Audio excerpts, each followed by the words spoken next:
ગુરુજીઓ અને વહાલા વિદ્યાર્થી ભાઈઓ તથા બહેનો, આજના યુગના યુવા પેઢીઓનું માનવું છે કે આપણી જોડે ઇન્ટરનેટ છે એટલા માટે આપણને ગુરુ અને શિક્ષકની જરૂર નહીં પડે, પરંતુ ગુરુ એક જ એવા છે કે તે આપણને વ્યક્તિત્વનો સાચો નિખાર લાવી શકે છે.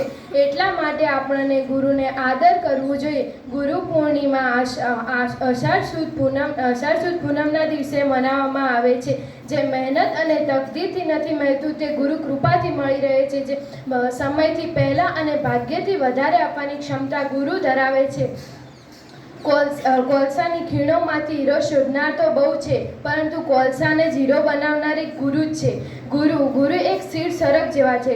તે પોતાના મુસાફરને પોતાના લક્ષ્ય સુધી પહોંચાડે છે. અને ગુરુ આપણને માની જેમ પ્રેમ અને પિતાની જેમ સાચો જીવનનો મહિમા સમજાવે છે. તેટલા માટે આપણને ગુરુને શબ્દોમાં વર્ણવી શકતા નથી. जिंदगी गिरवी रख कर भी ना चुका पाएंगे इसका कर्जा, ना चुका पाएंगे इसका कर्जा. माँ ही नहीं भगवान के बराबर, माँ ही नहीं भगवान के बराबर उतना है गुरु का दर्जा.